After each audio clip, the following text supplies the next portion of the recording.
বুধবার দুপুরে কানাপাড়া এলাকায় একটি যাত্রীবাহী টোটো উল্টে গিয়ে চালকসহ মোট ৬ জন আহত হয়েছেন। আহতদের মধ্যে ২ জন মহিলার আঘাত গুরুতর হওয়ায় তাদের জলপাইগুড়ি সুপার স্পেশালিটি হাসপাতালে রেফার করা হয়েছে।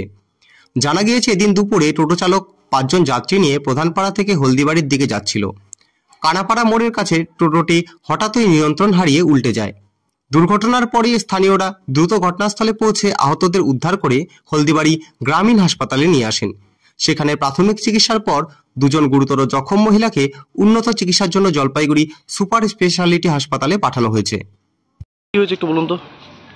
কানাপাড়া শনি মন্দিরের পাশে গাড়িটা টাইম নিতে গেলে গাড়িটা নিজে একাই পাল্টে খায়। কি গাড়ি ছিল? টোটো। কোথা থেকে কোথায় যাচ্ছিল? তো হলদিবি বর্মা থেকে হলদিবি আসছিল। আচ্ছা, কতজন ছিল? ৬ জন ছিল। ৬ জনই আহত নাকি? ৬ জনের মধ্যে একজন এমার্জেন্সি, ৫ জন নর্মালি। তাদের বাড়ি কোথায়? তাদের বাড়ি কানাপাড়াই। আচ্ছা, ওই এলাকারই। হ্যাঁ। আচ্ছা, আপনি কি তাদের নিয়ে আসলেন? আমার গাড়ি আছে, আমি গাড়িতে নিয়ে আসলাম।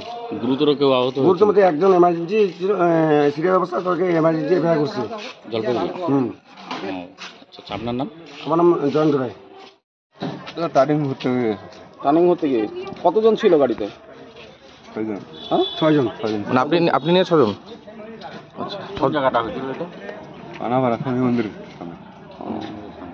তবে এখন পরিস্থিতি কেমন আছে? আপনার কি লেগেছে নাকি? হ্যাঁ, এখানে গেছি মাথায় এই এক্সরে করতে বললো। ঠিক আছে। কি নাম কি নাম আপনার? আপনার? ৫৫। বাড়ি কোথায়?